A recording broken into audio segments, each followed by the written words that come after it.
বিসমিল্লাহির রহমানির রহিম। সম্মানিত শিক্ষার্থী বন্ধুরা, আশা করি ভালো আছো। আজকে আলোচনা করব আমরা 16.1 পরিমিতি 4 নং প্রশ্নের সমাধান। তো দেখো, ত্রিভুজের পরিসীমা 2s = 84 বইয়ে দেওয়া আছে এটা। তাহলে এসটা আমরা এখানে রাখলাম, পরিসীমাকে 2s দ্বারা প্রকাশ হয়। একটা গুণ আছে, এই পাশে দুইটা ভাগ করে 42, আর দুইটা বাহু দেওয়া আছে এখানে দেখো। তাহলে এখানে এ বি সি দুইটা বাহু, একটা বাহু 25 একটা 27, আর সি দেওয়া নাই, এটা বের করব। তাহলে পরিসীমা সমান হচ্ছে 3 বাহুর সমষ্টি, তিনটে আছে 3 বাহুর সমষ্টি বা বাহুদ্বয়ের সমষ্টি।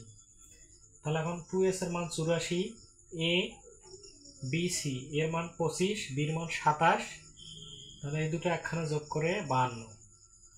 এটা প্লাস ছিল, এই পাশে এসে কি হলো, মাইনাস হলো। এখন এখানে কি সি আছে, সিটা আমরা এখানে রেখে দিলাম, এটা মাইনাস করার পরে 32। তাহলে ক্ষেত্রফল বের করতে বলছে, আমরা এখানে অর্ধ পরিসীমা পাইছি। তাহলে এখন ক্ষেত্রফল নির্ণয় সূত্র s × s - a s - b s - c। তো দেখো s এর মান, এই যে s এর মানটা 42, s এর মান 42, এখানে s এর মান 42, এখানে s এর মান 42। তাহলে a b c তিনটা বাহু, a b c, তাহলে বাহুটার মান পাচ্ছি আমরা 32, এই যে এখানে লিখবো আমরা 32।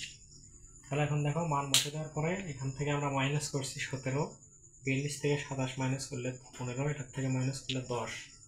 তাহলে এখন সবগুলো মোবাইল ক্যালকুলেটর দিয়ে গুণ করবো, গুণ করার পরে 1,07,100, এটার উপর রুট দিলে 327.27। আশা করি সবাই বুঝতে পারছি।